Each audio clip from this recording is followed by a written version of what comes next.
All right, then. We are back again.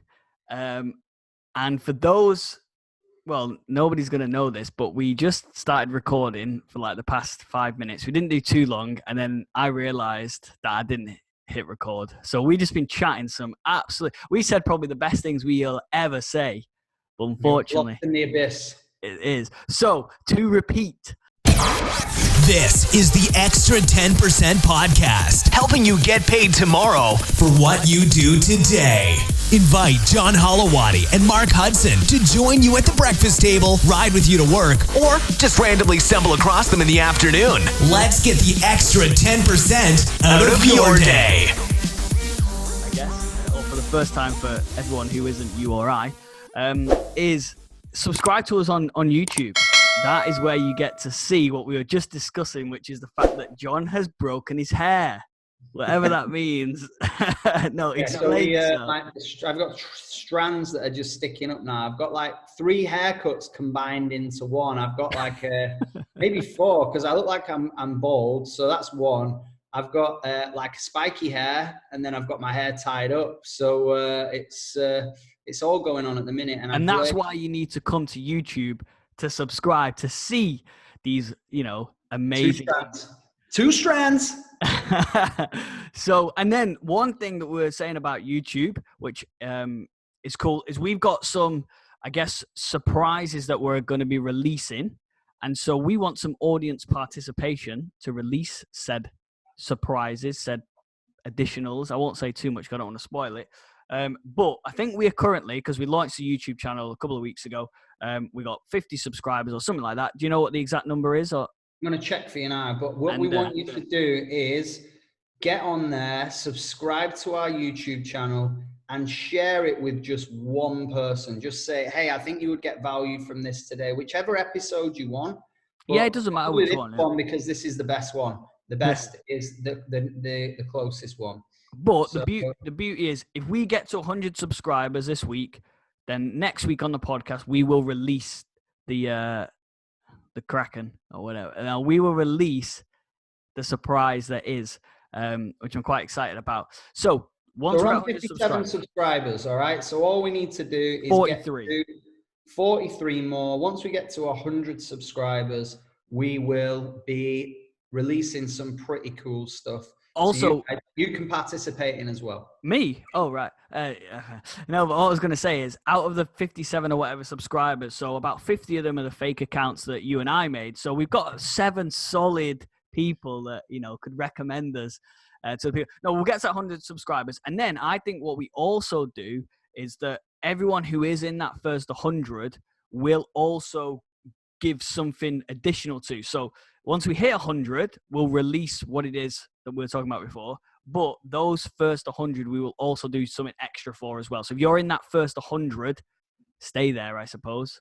By the way, the candle's not on, bro. Your candle. Oh, let me light it. The weekly candle. Is it gone? Is the battery dead? Well, I mean, I don't know if you've ever seen a lamp before, but it's not battery powered. Oh, is it not battery charged? No, I don't charge up the lamps in my house. No, they're plugged straight into the wall. 240 volts, my friend. But I just haven't turned it on as I've come past it. Actually, it's tradition. It makes the ambience feel good. It's not a John and Mark podcast without it. Shall I put it on? Shall I put it on and get it?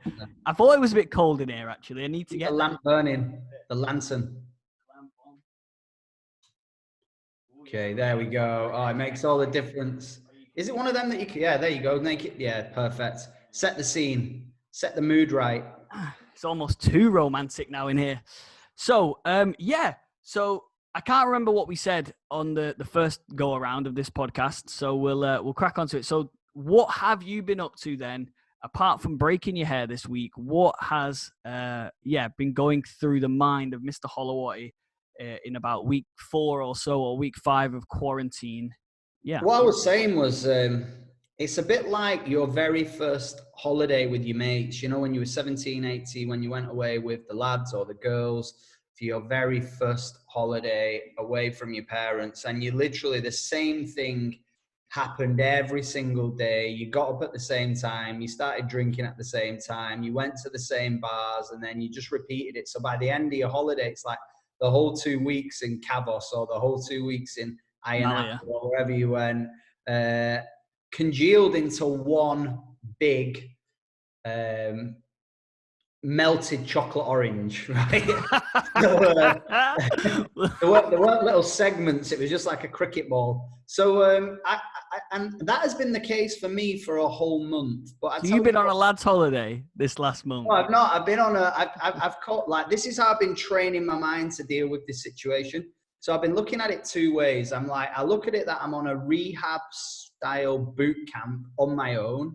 So I'm literally rehabbing myself. So no alcohol, eating really healthy, training every single day, reading books, getting super, super productive. And I've been doing that for a month now. I got back from Dubai exactly a month ago to the day. So that's the way I've been looking at it. Or the other way I've been kind of programming my brain to deal with it is I am on an oil rig in the middle of the Atlantic Ocean, and I'm on a 6-month contract, so I can't go home. So this is, rather than worrying and stressing about it, I just tell myself stories to make it seem more realistic and normal. So I'm on a glamorous oil rig in the middle of the Atlantic Ocean. You've lost the plot. I think you have snapped. Never mind your hair snap. My brain has snapped, but that's how I'm dealing with it, and I'm buzzing. I'm loving it, and I was just saying to someone on Messenger then, like, I have never been more productive in my life. I've never been more structured. I've never been more organized. And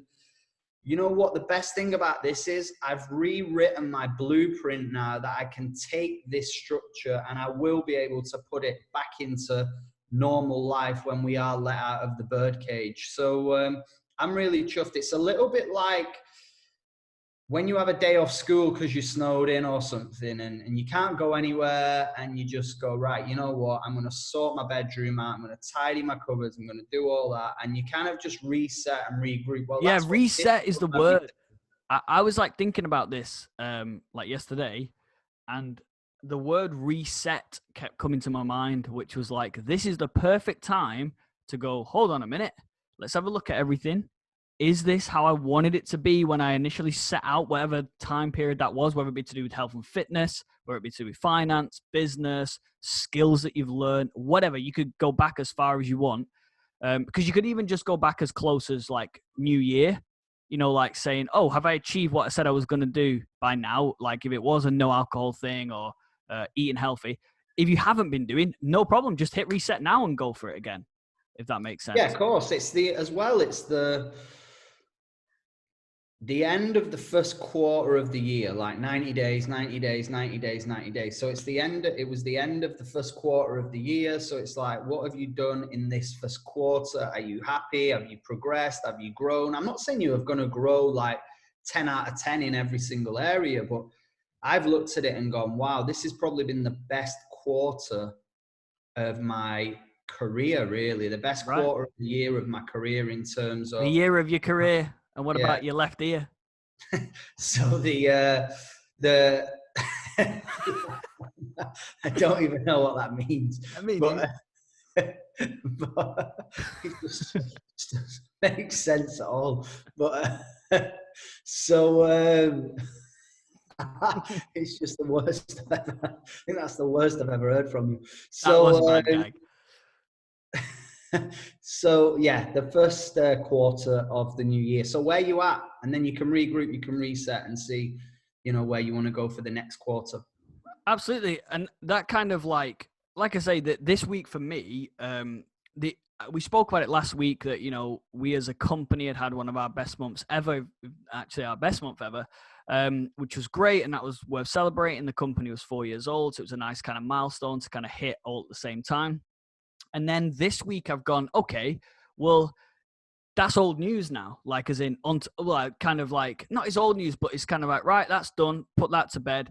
On to the next thing. How do we then make the next quarter the best quarter that we've ever had? And so on and so forth. So that in another 4 years' time, so it's kind of like now, you always talk about this, which I think is so, like, it is so right, and I never really realized it until I started to run my own business, which is that you get paid in 90 days or 6 months from now for what you do today.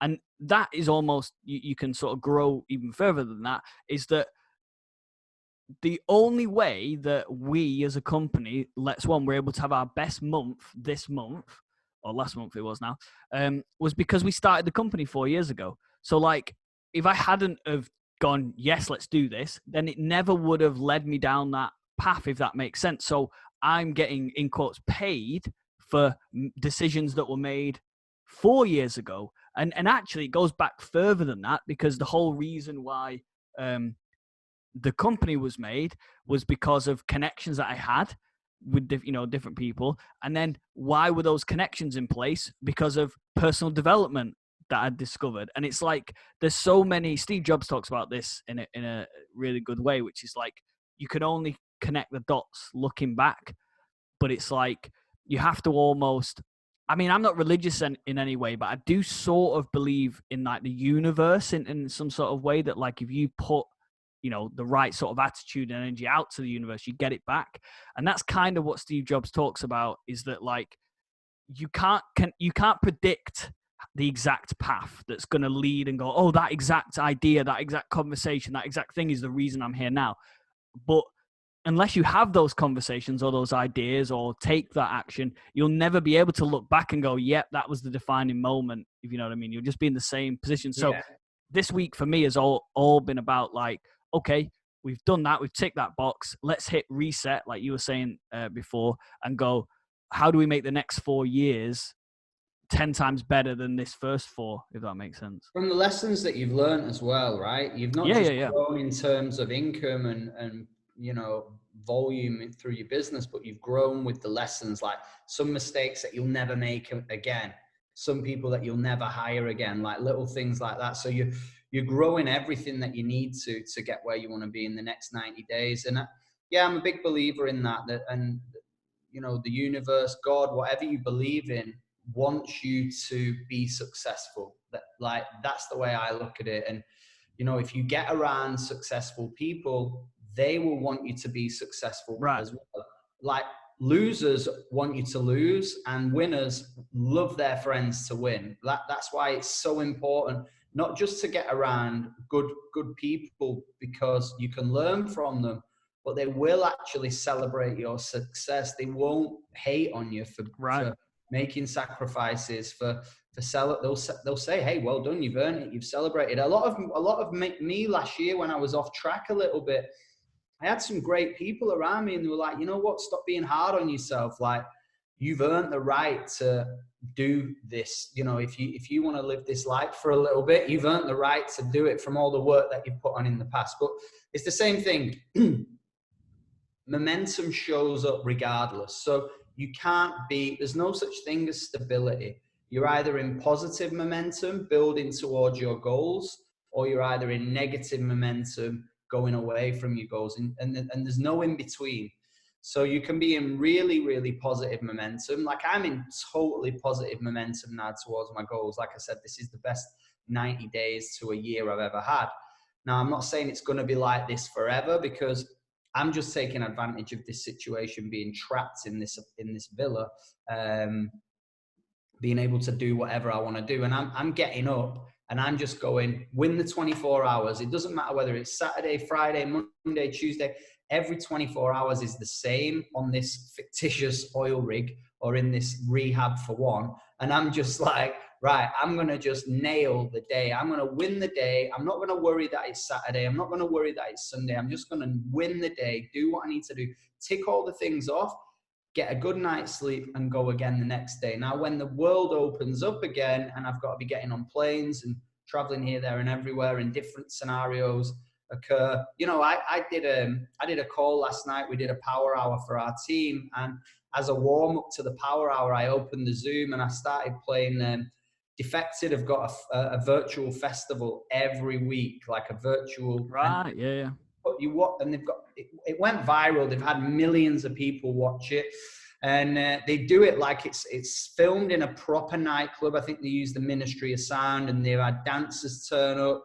So I had this on, and I'm watching it, and the tunes are pumping, the dancers are dancing, the DJ's playing. I'm like, oh my God, I would love to go out right now. I have just started getting in the groove, like the tunes were playing. I started getting your energy, music. This is why it's so important to listen to uplifting music. the music just elevates you. And then I was like seeing this scene of being in a bar, in a club. I was like, oh, I would love to go out tonight. And then I'm sat there having a herbal tea. So yeah, when the real world opens, it's going to be a different story. But I really feel that whole resetting process has allowed me to go, this is really how I want my Monday to be. This is what I want my Tuesday to be. This is what I want my Wednesday and Thursday to be. Friday, I'm going to do this way. And then Saturday and Sunday, I'm going to live my life this way.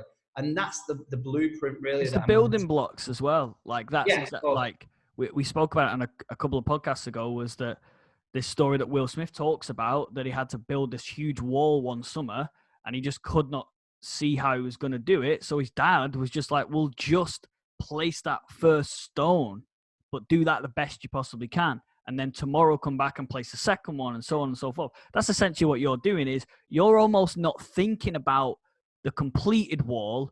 You're thinking about, how do I make sure this 24 hours or that stone that you're going to is the best it possibly could be? Because then you'll be at the end of quarantine, whenever that ends up being, and you'll look and you will have your completed wall, like whatever that is for you, whether it be, like you say, for business, for health and fitness, for, you know, I know you're doing a lot of reading at the moment. I nearly chokes then on something. Chokes on your own tongue. Yeah, exactly. But it's so true. And that kind of leads perfectly into what this podcast is about, which is sort of like the clarity of having a vision, which is like having the wall, knowing that every day you are going to work to build that ultimate wall. You don't always know what that day is going to, you know, bring up, positively or negatively. There could be opportunities some days, and sometimes negative things happen. But at the end of the day, you've got your vision, and it's so important to have that, I guess, backdrop to your life, is what is this thing that's always in front. Now, there's the other argument then, which is, are you ever supposed to really ever reach that vision? So should it be so big that like you'll never really reach it, but that's almost good, that's exciting, that there's always growth? Or I guess maybe this is a question that, you know, be good to get your take on it, is, do you think it would be better to almost have a vision? I suppose no vision is impossible. You could do anything really. But do you think it's better to have like a huge vision that's so far away that, yeah, you almost will never get it, but that's a driving factor, so you'll never run out of kind of excitement or whatever? Or do you think it's better to have like smaller visions that like you can see, oh yeah, in 5 years' time, that this is the life I'm going to be living, and then in 5 years I think a mixture of both. I'll never forget, there's like a really tough run near where my mum and dad used to live, where I obviously used to live. And I remember doing that run for the very first time. And there was, at the top of this really steep hill, there's a bench. And I remember thinking, right, I've never done this run before. This is years ago, right? And I remember thinking, I'm going to aim to get to the top of the big hill without stopping. But if I need to have a sit down on the bench at the top, that's cool. So the vision was to complete the whole run. But the first goal was like to just get to the top of the hill and then take a breather there. And I kind of broke up the vision of completing the run by having little stop points on the run. So I think everybody's got a vision for their life, whether they know it or not. We all know what we want. People have dreams of having kids and getting married and living in a certain place. I also think people give up on their visions far too easily, and they just settle for normality straight away. It's almost like you come out of school, you go to college, you go to uni, and then you just get a job that just kind of, what's the word? It normalizes you. Society the job just does the job. It's that whole, oh, that'll do attitude, which I don't buy into at all. I think it's bullshit. Well, they say, don't they, that I was going to say that they say that the enemy of greatness isn't bad or whatever. It's just being average. Like, that's the major enemy, because we spoke about it, I think, last week or one of the times. I love telling that story of the dog like sat on the rusty nail that isn't quite in enough pain. That is what average is that it's, you can get by, all right, it's not the best thing in the world, but you're not in enough pain that you're then going to take enough action to you're not madly in love with your job, but you're kind of all right with it. It'll do, yeah. And it's not, you're not sleeping on the streets necessarily, but you equally don't have the mansion like Drake has. Have you seen that new mansion that Drake No, I've not. I saw something last night on YouTube that was it was a show around Kanye and Kim Kardashian's Right, house. yeah, that's cool as hell. I didn't watch it. I've not looked at any of that stuff. I started watching a bit of it, and then I was just like, you know what? I need to work on my own mansion. For right, yeah. Which is, and that's a good question then, I suppose. So one of the ways, so I have a subscription. So part of my vision is to move to Hollywood and, buy a house that's kind of in the 7 to 10 million kind of bracket. And that's kind of how I see myself, existing in my, late 30s, 40s. And then I don't really know after that, I almost haven't. That's what I was saying about, I don't really know what my life, and maybe this is something to think about in this period of time. What do I want to be doing when I'm 60? Haven't really thought about that. Everything that is in my brain vision wise is kind of like late 30s to maybe 50. So it's kind of like that 15-year period or whatever.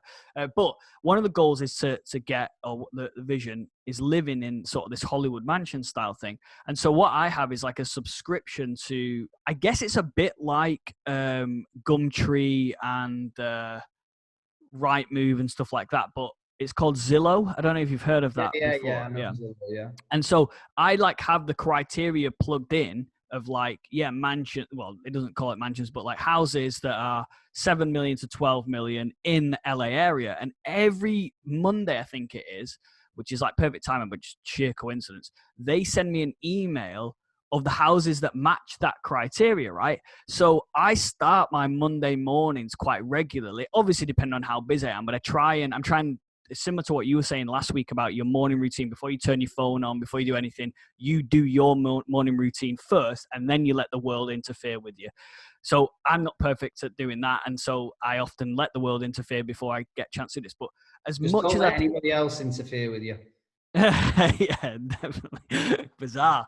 But what I like to do from a vision standpoint is keep resetting that vision of like, we spoke about it before, of it's okay to write your goal once, but if you're not kind of told every day you can achieve it, or you're not looking at it every day, because there's people who believe you should write your goals and forget about them. I don't. I think you should always be looking, because you go, oh yeah, I said I would do that.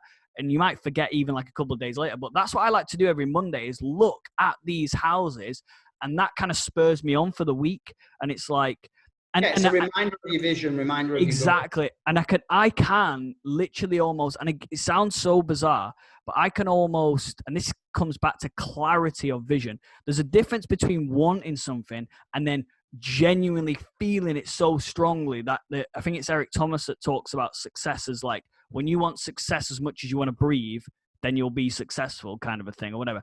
But I look at these houses, and as weird as it sounds, I can almost like smell what it's like in that house. And I don't know whether that's because I've been to some nice hotels that have had nice smells. Like obviously we've been to the Edition in London, and that always smells really nice. And I almost kind of picture these nice houses having like a really nice smell inside them. And it's like, for me, that's what a vision is. It's like all these other layers other than just, I want to be rich or I want to have a mansion. It's like, yeah, but what does it smell like? It's like the movie that you play in your mind when you see it over and over again. And you can do that for anything. You can have a vision for your career. When I first started in my business, I used to see other people on stage. So I used to imagine myself speaking on stage in front of thousands of people. So the clarity of vision is so important for everything. I think you have to have a vision for what you want. I don't think you need to put like an age range on it or anything like that. It's just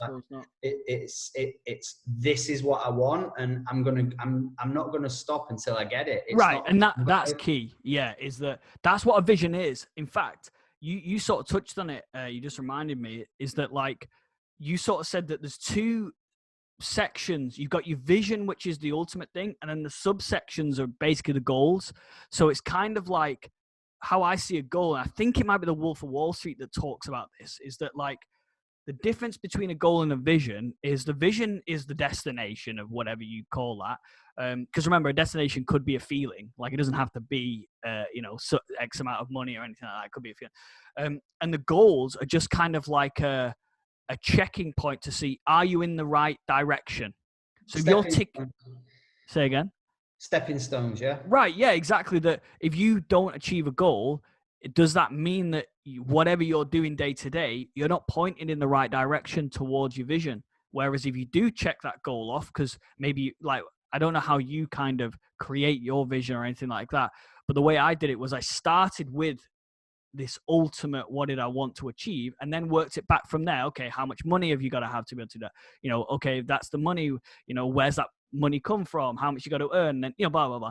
So it's like, if I'm not ticking off those goals, like I say, maybe you are off track. And that's then an easy way to then hit a reset button and go, all right, no problem. The vision's still there. I still want it.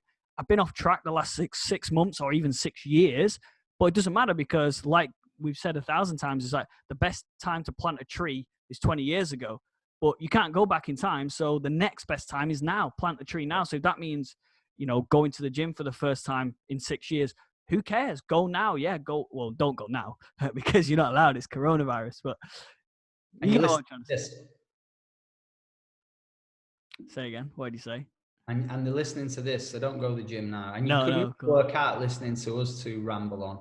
So, yeah, I know exactly what you're saying, and having that vision, being clear on what you want. And I think you mentioned something there that's really important. I think the first thing is you've got to have a goal, and then you've got to have a goal to go to after that. So it's almost like when you see mountain climbers, they're like got one hand there holding themselves at the goal that they've just hit, which is that ledge. And then the other hand is free, which is the goal to reach up to, which is the goal to go to, which is the next ledge, which is a little bit higher up. So when you see climbers, it's a great way of going, right, my vision is to stand at the top of Everest, but my goal is to make it to base camp 2 from base camp 1, right? I've got to base camp 1. We set, right, we got to get to base camp 2. Once I'm at base camp 2, I've still got the vision in the mind. Like, I'm walking towards base camp 2, but I'm actually planning what we're going to do at base camp 3. In the forefront of my mind is a little bit about what the weather's going to be like by then. I don't know why I'm looking at my watch. I haven't even got one on. What the weather's going to be like. I'm actually up there. I'm freezing. What the weather's going to be like at base camp 4, and then base camp 5, and then all the way up to the top. And it's that, having that vision. So I'm the same as you. I've got a vision for what I want my life to look like, but I'm actually living a very good version of that right now. Right. So, my thing is like, I'm actually living. The only difference is the kind of the place that I want it to be, and the people that I want to be around aren't here with me right now. So it's like, that's the thing that's missing. But on a day-to-day basis, my vision was to do a business that had no ceiling. That was my goal when I first started. It was like when I was personal training and I realized that I had an income cap, I couldn't earn any more money. There weren't any more hours to work in the day. My gym wasn't big enough to fit any more people in. I couldn't run any more classes. It was virtually impossible. So when I knew that I had a capped kind of business, a capped job or a capped business, it was like, right, my goal, my vision is to have a business that pays me when I'm asleep, right? That has no ceiling, that I can grow to as much as I want, that I can grow internationally, so I can travel around and go to amazing new countries and see things. So I'm living that vision now. I've got a business that pays me when I'm asleep. I've got a business that's no ceiling, and I've got an organization that spans into different countries all over the world, and I get to travel. So I'm living a lot of my vision. So I think you've got to live presently in the moment as well with what you're doing. And everyone who's got a vision, I guarantee a lot of people listening to this are probably living a large percentage of your vision right now, like you are. You're living. Yeah. Your vision was to set up your own company. You've set up your own company. And you're living that vision. Your vision was to buy a beautiful home. You're living in a beautiful home. I had a vision of it was 2016, and I was in the UK in the winter. The clocks had just gone back. It was super depressive, the weather, and I just love the sunshine. Like, it brightens my day up when I open the curtains. And it literally brightens your day up. Yeah, there's blue skies. And I just said to myself, my vision is to be, by 2018, I will not be spending another winter in England. I'll nip back if I need to, but as soon as those clocks go back, I'm getting the hell out of there, and I'm living that vision now. So now I know now is a great time to be in the UK. Spring is my favorite season in the UK. I just absolutely love it. So I'm missing the springtime. The sun's starting to the light. There's just something amazing about like the lighter evenings and the brighter mornings, and the weather's getting better, and the flowers start coming out. Maybe that's the reset for Mother Nature, is like that. It is spring. Totally. People do spring cleaning. They sort of reset. So it's like, this is again going back to that, what we said is that you can look at this period of time where we're all in lockdown as a negative or a positive. You can look at it as going, yeah, this is the time that I would never normally get. It's like we don't deserve this time, as in like, we don't deserve to have all this free time to look at stuff, but we've got it. So it's like, are we going to use it or not? And Jim Rohn talks about that. Is like, if you've get given a gift and you don't use it, then you lose it. Like, that's just the way it is. Like, well, have you ever said this? Have you ever said, I would just love it to be, like, I've said this so many times, I'd love to be able to just pause the world for a minute, get all my shit together, and then unpause it, and then go again. And that's kind of how I feel like this situation has panned out for everybody. Yeah, it is. The world has been put on pause, and what you do with that time and where you put that energy will have a massive impact on your vision going forward. But I think the other thing that I wanted to touch on is, you then have to find a vehicle to take you towards your vision. And if you keep jumping around, and I used to be this person, I've always had the vision, like I said, of having a business that pays me when I'm asleep, travel around the world, unlimited growth, yeah? And back in the day when I had the same vehicle, I had a few other vehicles that I thought might be able to do the same thing. And I kept jumping from one to the next, to the next, to the next. I kept jumping from different ones. And that definitely slowed me down in my process. It really slowed me down. Well, imagine if you've only got 100 energy points and you're dividing them by 4 because you've got 4 different businesses or whatever, you're not putting all 100 energy points into any one given thing. So in essence, you're becoming, well, it's a jack of all trades, isn't it? And a master. Yeah, and you lose time as well. So if you were going, let's say you were driving somewhere, let's say your vision was to drive from, Manchester to London, but every couple of hours you kept changing cars. The fact that you have to slow down to then stop, to then get out of one vehicle, to get into another, to get charged up on that one and then go again. It's like, you lose the momentum. It's like you lose that momentum. So I think the best thing that I ever did was, when I look back, is I thought, which is the best horse to back out of the 4 or 5 things that I had, which were income streams. I had my personal training business, I had my boot camp business, I had my network marketing business. I was doing a couple of things online which weren't really going anywhere, and then I was doing a little bit of gambling, which I was absolutely rubbish at, and I've not gambled since. But I wanted it so quick. I wanted this vision to happen so quick. So I made the mistake of thinking, right, trying to take shortcuts, I suppose. Yeah, totally. Yeah. That's what I was trying to do. I was trying to take the shortcut. And the best thing that happened to me was I lost a load of money,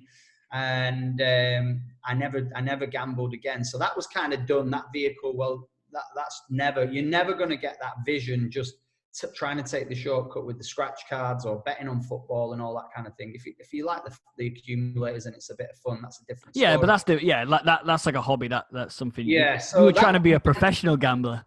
Yeah, I was. I had no idea. I was like I just made a decision that I was going to become a professional football gambler, and I lost my money on the first game. So it was just ridiculous what happened. So that was kind of done, and then it was like, right, what next? That was the wake-up call, right? Stop trying to take the shortcut. Yeah, I was going to say that question was, what made you decide? Well, 2 questions really. One is, what made you realize, I'm doing too many things here. I need to focus on one. Like, did somebody say something? Did you read it in a book? Did it just come to you like, So what made you realize that you shouldn't be pursuing 4 or 5 things? Because there's another theory that people come up with, which I don't agree with, but I've definitely fallen foul of, which is, it's you back enough horses and one of them might work and then you'll drop the rest. But like, really, whatever happens is none of them ever getting off the ground. But yeah, so what kind of made you realize that you shouldn't be looking at 4 or 5 different options? And then I guess the second question then is, what made you decide that it was going to be what it was, if that makes sense? Why didn't you do the boot camps? Yeah, I think the first thing is, why was the gambling thing an option? So that was because I was looking for the shortcut. That was just plain and obvious. And I think so many people out there are trying to shortcut success. They're trying to, the vision that we're talking about, people try and shortcut it. They try and just get there without doing the work. So when you get there without doing the work, it's not what you get, it's who you become. But if you get it without doing the work, you don't become anybody. And that's why a lot of lottery winners, they blow all the money straight away. They haven't grown with the money. They haven't grown the circle of friends. They haven't grown in their lessons. So that was the best thing that ever happened to me when I look back. The other reason that I wanted to shortcut was because I was getting comparisonitis. I was hanging around with people that were successful and I felt inferior. And it was like, wow, I can't really afford to do what they're doing, but I really want to go on this next trip. I can't really afford to go out this weekend, but I need money. I need more money. I need more money. I need it quick. I need it quick. I need it quick. And then when you rush things, you make mistakes. It's as simple as that. So I made the mistake. I kind of fell down. I dusted myself off. And then it was the moment, the breakthrough for me was like, with my network marketing business, I'd never actually given it 100%. So it was almost like, I haven't actually, like, I've got this horse, but I've not really been feeding it properly. I've not been taking it out for a run. So I went to an event in Germany and I was not doing well in my business at all. And I had my eyes open to what was possible. We talk about it in our company as seeing the bigger picture, seeing the bigger vision. And when you see other people on the stage that have done what you want to do, and a lady on stage said, thanks to this business, I've got a holiday home in Mallorca, I've just bought a Porsche, and I've retired my husband, and I've done all that while having 2 kids and being pregnant. I thought, geez, my excuses are invalid. This woman's living the life that I really want to live, or versions of it. And I'm not even using this vehicle that I've got. I've got this, if you want to call it, I've got this amazing vehicle and I've put it in the garage and I've not got it out. So it was like, you know what if, and it was kind of a what if question. And we just talked about 90 days. What if I just give this 90 days conviction, 90 days all out massive action, 90 days focus, kind of put the walls up, put the blinkers on, kind of what I'm doing now in this current climate. Kill all distractions. Don't let any distractions get in, and just see what happens if I give it 90 days. And the cool thing with 90 days is it's short enough for you to achieve something. So it's short enough for you to stick to, but it's short enough for you to, long enough for you to achieve something in. So it's short enough. Say that again. Yeah, say it again. Sorry. I know exactly what you mean, but it's short enough. It's short. All right, I'll say it again. It's short enough for you to stick to. So it's not too far. It's not like, oh, that's. Yeah, you're not saying 10 years. Yeah, so it's short enough to stick to, but it's long enough for you to have a breakthrough, right? Yeah, so say it one more time. It's short enough for you to stick to. It's long enough for you to have a breakthrough. And that's what I see in my business. And I say to anybody, when they start working with me, I'm like, or anyone that's even thinking about starting working with me, I go, give me 90 days. Just trust me as if I'm your dearest, closest friend. Trust me for 90 days. Do everything that I say. And I promise you, you will have a breakthrough in 90 days. And everybody, we've just done it with a few people in our team at the minute. I've got 2 girls that have had the best ever checks at the end of their 90 days. Now, it wasn't the last 30 days where it all kicked in. It was the work that they did in the first 30, the work that they did in the second 30, the work that they did in the last 20, and then the last 10 days is where these breakthroughs, where you're planting the seeds and nothing's It's the compounding, right? Yeah, the compounding so you're watering the seeds, you're planting the seeds, you're watering the seeds, then you're nurturing the seeds, and then at the end, the last week of your 90 days, it's like the shoots start to come out in the ground, and then you've got 2 options. Option 1 is what a lot of people do. They celebrate too soon and they go, oh, I've had a breakthrough, let's go party. And what happens is they leave that shoot that's coming out of the ground and that shoot just dies. Yeah. Or you celebrate, you go, oh my God, look at it, it's amazing. Right, I need to water it, I need to look after this, I need to nurture it now, I need to grow it. And you grow it again for another 90 days, and you've gone from a little shoot in the ground to a plant. And that plant, if you go again for another 90 days, you can turn that plant into a tree. And if you keep going every 90 days, you can turn that tree into a forest. And that's what happens.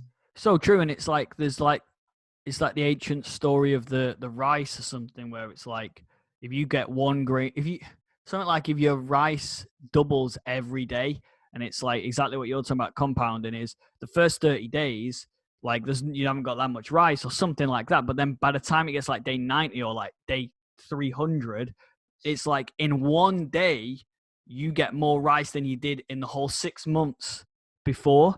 Yeah. And it's just that compounding of things. I'll have to find that story, because it is, or whatever the thing. Yeah, I know which story you're talking about. It's the emperor and the warrior, and the warrior goes, the emperor's daughter gets kidnapped, and he goes to his best warrior, and he thinks like, he's a warrior, he won't he won't understand, he'll just want some money. So he says, okay, what do you want if you get my daughter back from the other tribe that have kidnapped her? What do you want as compensation for it? And he said, I want you to give me a grain of rice. And he said, what, do you not want money? He said, no. He said, I want you to give me 1 grain of rice, but I want you to double it on the squares of a chessboard. So I think there's 80 squares on a chessboard. So he said, every time you move every time you move a square, the rice doubles. So it goes from 1 to 2, 2 to 4, 4 to 8, 8 to 16, 16 to 32, 32 to 64. I was in bottom set at maths, so I'm going to leave it there. That's it. Yeah. I was starting to sweat then. I was going to go all the way through it. And then it starts to double. But if you do it on your calculator, by the end of it, it basically, the moral of the story is he comes back with the daughter, and he ends up taking the whole empire of all the paddy fields in Japan, because the rice empire. And the emperor's like, oh wow, I didn't realize it was going to be that. And there's another story similar to it. There's it's the story of the 2 golfers, and I know you play golf, so this will relate to you. And it's like 2 golfers, a good golfer and a bad golfer.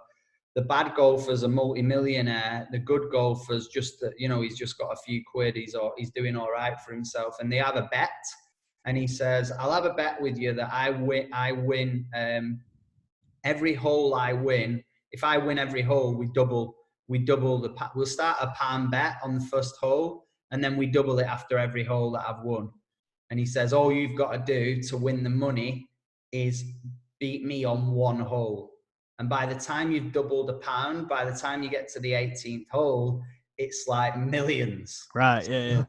I don't know what it is. We'll have to do the figures. It's so weird. Like, there's 2 bizarre stories have just come into my brain, or 2 things that you said, is that, the way I sort of forgot I'd done this, maybe because I'd put it into my repressive memory or whatever it is that I also tried to be a professional gambler.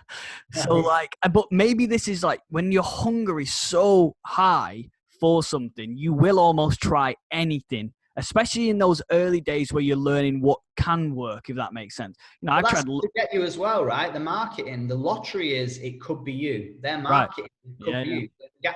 I cannot believe how much gambling advertisement is allowed on the radio.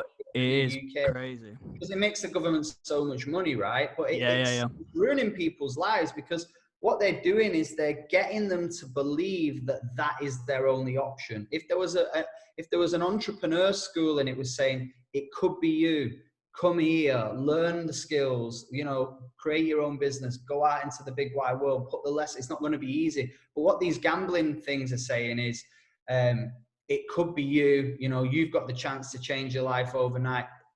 For everybody that's looking for the shortcut, they want it that bad. You hit the nail on the head. They want it that bad. They want it that quick. They chance it. And they lose. And then the gambling companies have the little, if you've heard it, I mean, I've not listened to the radio for ages, but it used to say, when the fun stops, stop. I don't know if you've heard that. Yeah, I've heard that, yeah. It's the biggest con in the world. When the fun stops. It's not that. It's like, the fun stopped when I lost thousands and Oh, thousands. and And the money stopped. What are you going to do then? yeah, Like, exactly. and the money stopped. You know what I'm saying? It's So too late. I think there's also a little lesson here is that, like, the way I did it, because I was trying, again, if you're going to be a professional gambler, you got to do it right. You know what I'm talking about, right? So this is literally, bizarrely, what I thought was going to work was that, and I even did like a test account and everything where it was all free for a bit, like to test out my theory. So I must have read somewhere online that, yeah, if you this is why it ties in with the rice story, which I can't, it's weird that these two things tie in. So I was just betting on red and black, and it was like £1. And if it didn't come in red, then, because obviously you double your money, right, on red and black. So you put £1 on, you get your £1 back, and you get another £1 sort of thing.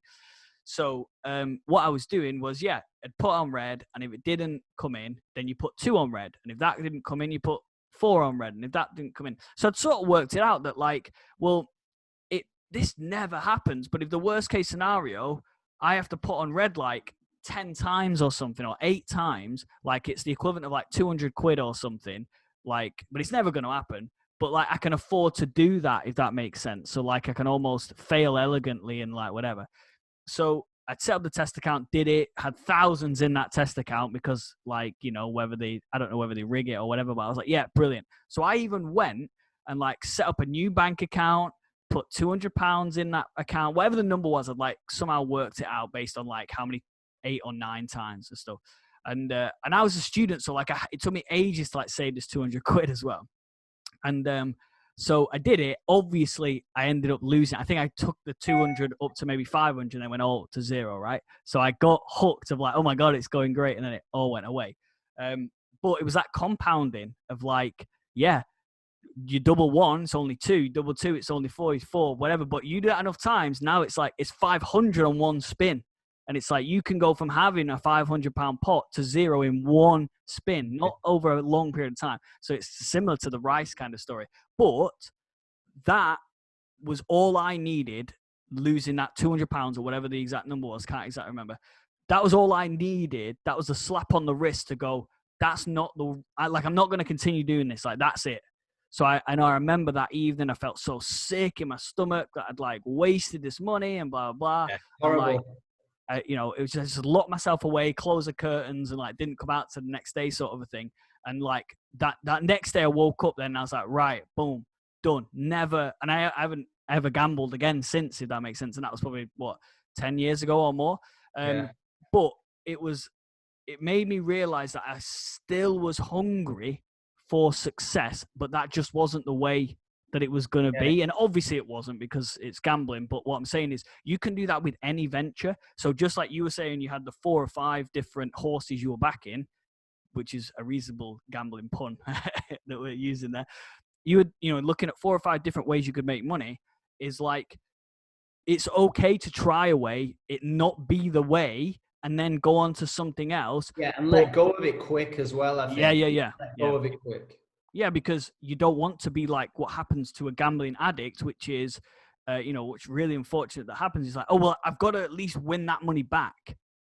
So I've lost 200. Well, I'll put another 200 because I'll win that 200 back, then I'll take it out. And then you lose that 200, and then it's just that snowball effect. Well, that's the same in businesses. If your business is, if you know in your heart of hearts it's not the right thing to do, if you keep putting money into it and keep doing whatever, it'll destroy you, just like being a gambling addict does. And I remember, with your business, I think you spoke about it last week or the week before or something like that, is that as your overheads start to go up, if people are not subscribing at the same rate, you're starting to now having to subsidize the business and put money into it. It's not making you money and it's not doing nothing. It's actually costing money, to kind of have it, if that makes sense. And then you resent it as well. Then you resent like the whole thing. It's the spin-off effect of everything around you, because when we talk about the law of attraction or the power of where you focus, energy flows, like when you've created a bad scenario yourself, when you've made a bad decision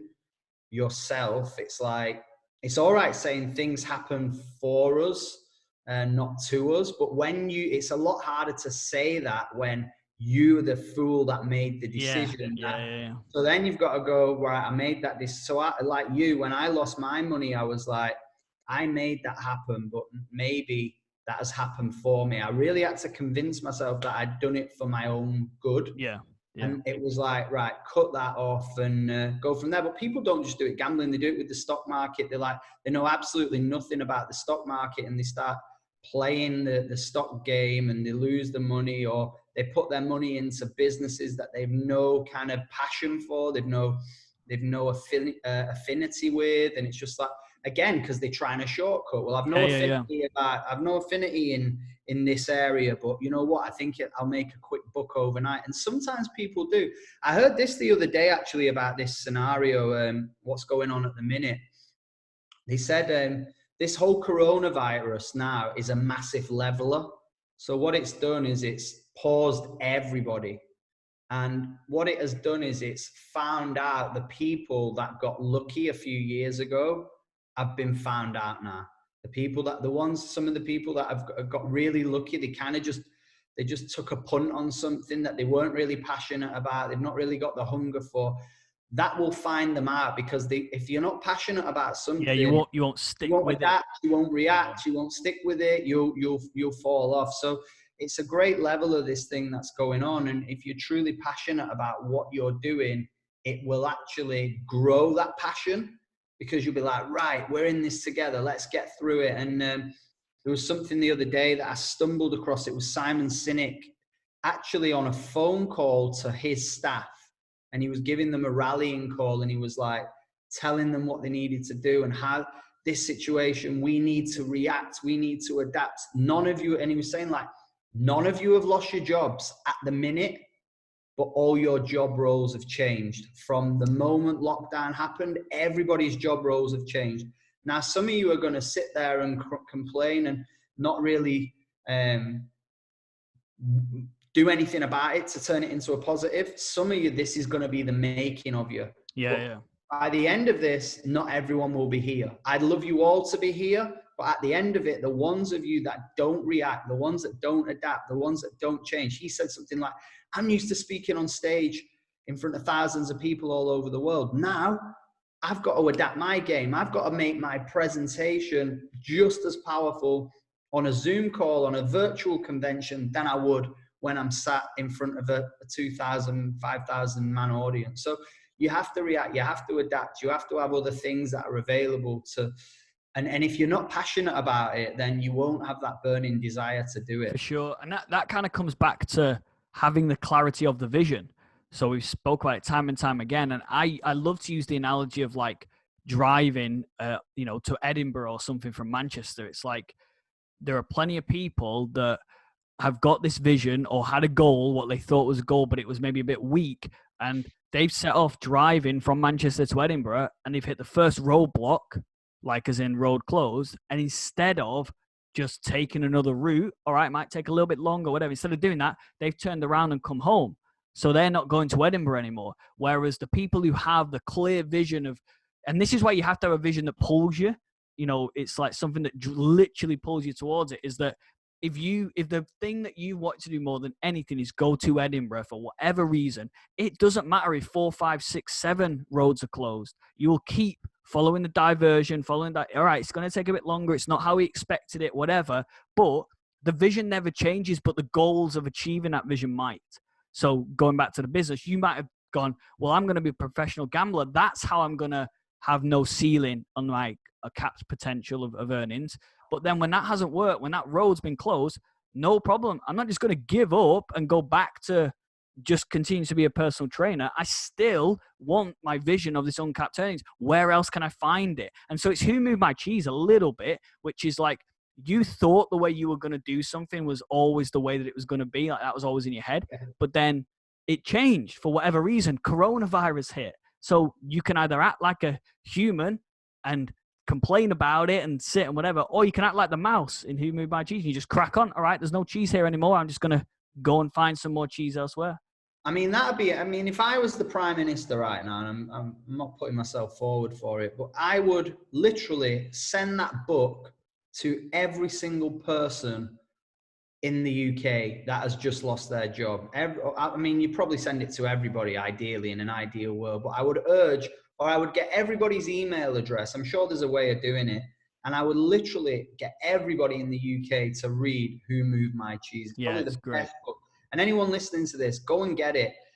I would actually get the proper paper copy from Amazon or whatever, and go get it. I mean, have we got a recommended book list or something like that? I think we have had before, but that is maybe something we can pull that up and we can put it in the description in the comments. Yeah, and YouTube. You can go and see the recommended books. But Who Moved My Cheese was an amazing book for me, with a lot of challenges that I went through back in the day when I was building my business. And when we went through some changes in the company and some challenges back in 2015, I remember getting 100 copies of that and giving every one of my leaders a copy of that book, Who Moved My Cheese, because if you get it, it's so, and this is what I was talking about, like when I was saying about pretending that I'm living on an oil rig. I'm trying to be like the mouse. Yeah. I'm going, well, what would the mouse do? Well, the mouse would just crack on and just get on with his daily business and do what he's supposed to do on his routine, which is stick to the plan. Like a mouse is just a mouse. A mouse just does what a mouse does. And it's got a vision. Its vision is the cheese, right? Yeah. Its vision isn't, I want to go to this location here to get my cheese. The vision is, I just want cheese. If it's this location, that location, doesn't matter. That's not the vision. The vision is the cheese, if that makes sense. So it's kind of like going back to the coronavirus thing and the people who've lost their job. And there will be people who've lost their job who that was their number one passion. And I feel for those people, but surely there's another variation it can do. But I reckon the vast majority of people that have lost a job due to coronavirus didn't love it anyway, but they liked the fact that it paid them money, and maybe the driver was the money side. I don't know. But that's fine. That's just the cheese in the story. Go get money elsewhere. Go look where else there might be, because there is still lots of money out there. You know, coronavirus doesn't, well, I was going to say it doesn't wipe out money. All right, money has been wiped out of the stock market. That is a thing. But there's still so much out there that it might be as well. It may be not even money related. It might be actually I was doing a job that was paying me 50 grand a year, which was making me miserable and stressed and falling out with my missus and not seeing my kids and not being able to do what I really want, my vision for my life. So actually, now I've lost this job, I'm going to follow my passion of doing this, whatever it is, even though it's 20 grand less, and I'm going to actually have time to live a better, more fulfilled life. And I think that's the key with vision. It's not just about money. It's actually about how you want to live your life. To think like vision's having a feeling. Vision's it's the whole thing, isn't it? It's the whole element to it all. And then the final question that you had was, it was about what happens when you reach your vision. What happens then? I truly believe that when you reach your vision, your kind of thing, you will either go, right, I want to go bigger and better now, which is, so you get your £7 million villa or whatever in the Hollywood Hills, and then you go, right, I've done this now, I want something else. And I think that's a dangerous place to be, because you've almost not enjoyed the fruits of your labor. But I think the way I look at it and what I would do is I would add like side orders to the vision. So my vision was like a Nando's chicken breast, right? And then the sides are like the sweet potato mash, the halloumi. So it'd be like, right, I've got my main vision is there, but what would be another cool thing to go for? Like maybe get a little boat in the harbor, or get a couple of jet skis, or build a tennis court in the villa, in the grounds of the villa, or put a recording studio in there. Do you know what I'm saying? Like you've got your vision. Yeah. I'd love to hold a massive party for my team here. So I want to do that every year. So your vision, you're living the main vision. You've gone from living like 50% of your vision to living 90% of your vision. And there's always going to be little improvements where you can make add-ons to that vision as you go, and different visions in different areas of your life. Right. That's what I've achieved this. Now I want to get my body back. Now I want to now I want to start a family. Now we're going to get married. Now we're going to bring my parents over to live with us. Whatever your vision may be for what you want. Well, it's it's two things. You either do more of the vision. So like you were saying, now the freedom you've got, that, you just do more of that, or you add on to that vision. Yeah, you add the sort of side orders, which I quite like that as an analogy. It's pretty good. which is good. All right. So what are your plans then? This coming week, obviously, it's, because you've actually inspired me on this call, and just from the conversation we've had before, it is like I haven't. We've still been crazy busy, so not much has changed for me day to day, Monday to Friday. But where I haven't, I guess, utilized is like creating some new habit. Like, so what you've sort of inspired me to, definitely have, is I want to do two things now from this week moving forward, and I'll report back next week if I actually did them, is creating a morning routine that includes eating a good breakfast, meditating, not checking my phone until I've done it all, etc. And then I also want to read again. Like I haven't really read. I'm an audiobook kind of guy anyway, but I've got a few books downloaded ready. One of them is Outwitting the Devil, because you recommended that to me 1,000 times. I'm going to see what else I've got here. I've got like 3 or 4 books downloaded, but I've played them for like 5 minutes each. And so now I'm going to go, do you know what? I'm going to spend some time every day, whether it's in the evening, 5, 6 p.m., and just set aside an hour every day, because it's not that much. Like an hour's not that much. And listen to these books, basically.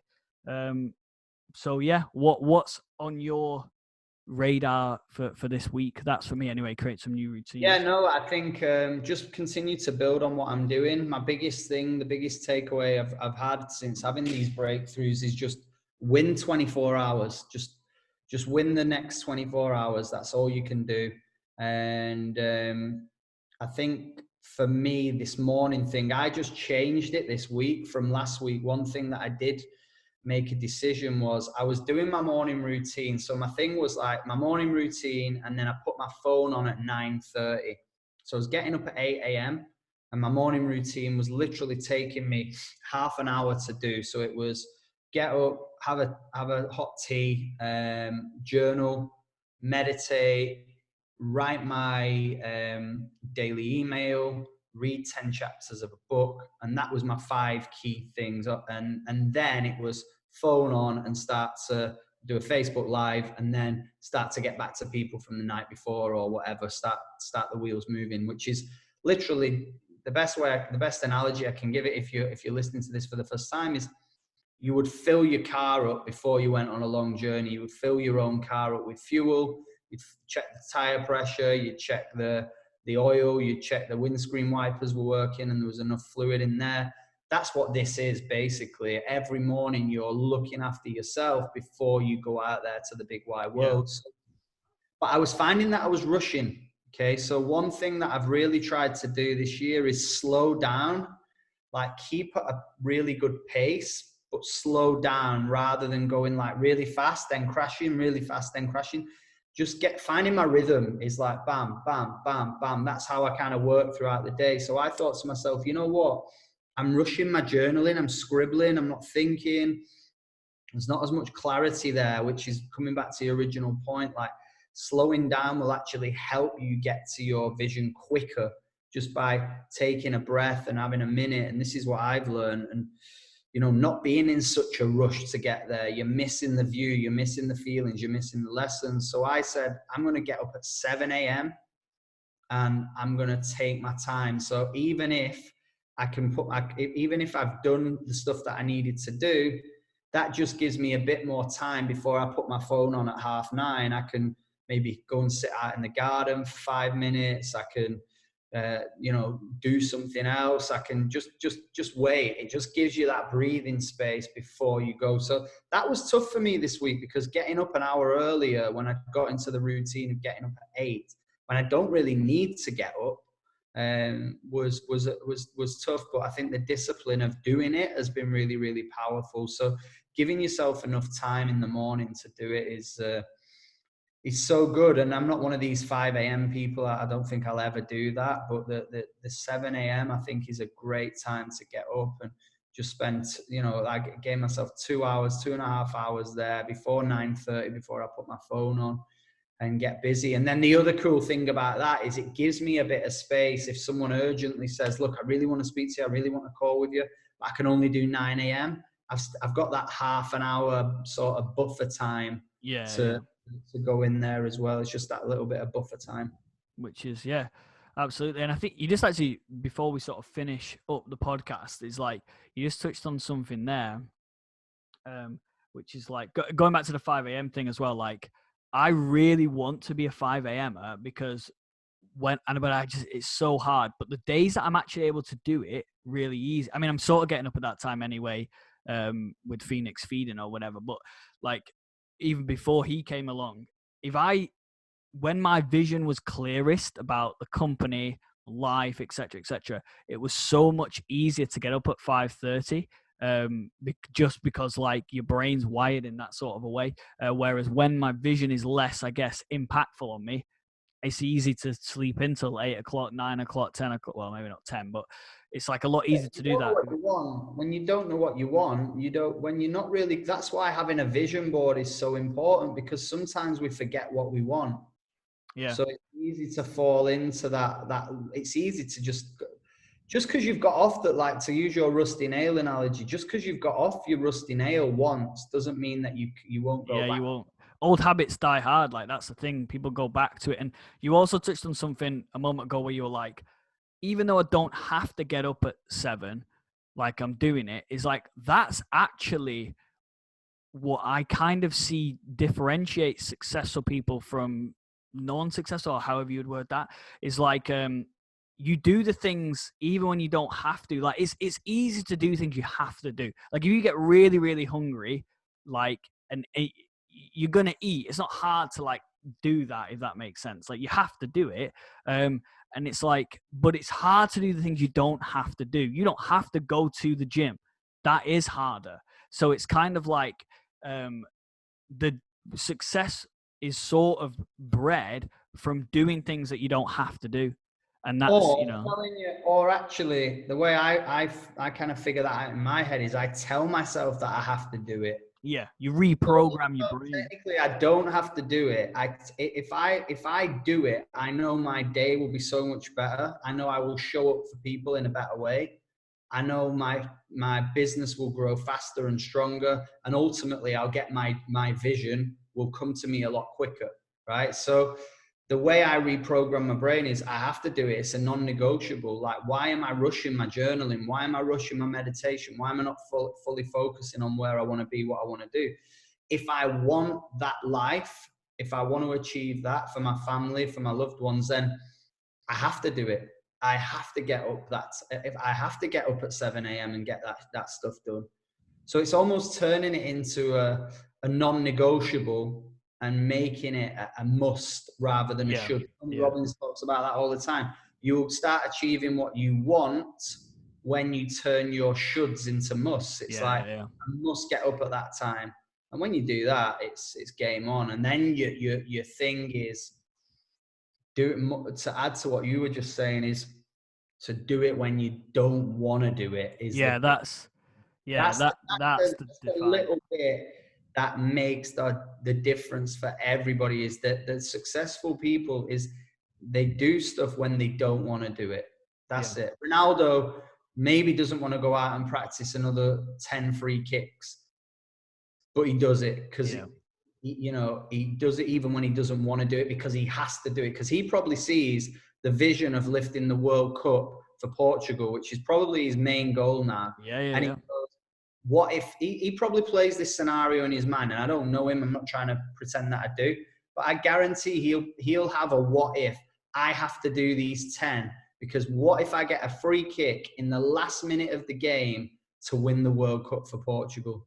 He'll have that vision in his mind. He'll be like, bam, I got to go do, I got this. This is what gets him out of bed at 6 a.m. This is what makes him stay on the training field an hour early. It's that I must do it, and I'll do it when I don't want to do it. And I think you just touched on something that is a perfect way to end, and then I guess introduce maybe next week's podcast, which is that there's no use having a goal that doesn't excite you. So we haven't really touched on that in this podcast today, but that is so key. And you're talking about Ronaldo winning the World Cup. Wow, that's a hell of a goal. You know what I mean? It's not, I just want to win like against Bury or Bolton. Like, you know what I mean? You can't win against Bury anymore. Anyway. It's like, that's not like, no one's getting out of bed for a clapped out old banger of a car. But for a Ferrari or whatever whatever you like, Rolls Royce, you're willing to put the work in, I suppose, because the value outweighs the input. So I think that is something we should touch on maybe next week, which is like, the importance and all sorts of anecdotes around that. So yes, Well, I will. I guess we'll see these guys next week. Don't forget to subscribe on YouTube. Yeah, we need to get to 100 members or whatever it's called. 100 subs. And then we will unleash the news. Yeah, absolutely. So see you guys next week. Stay healthy. The Extra 10% Podcast. Remember to like the John and Mark Facebook page on Facebook or visit johnandmark.co.uk for exclusive updates and content. Why not share this podcast with a friend and help them get paid tomorrow for what they do today?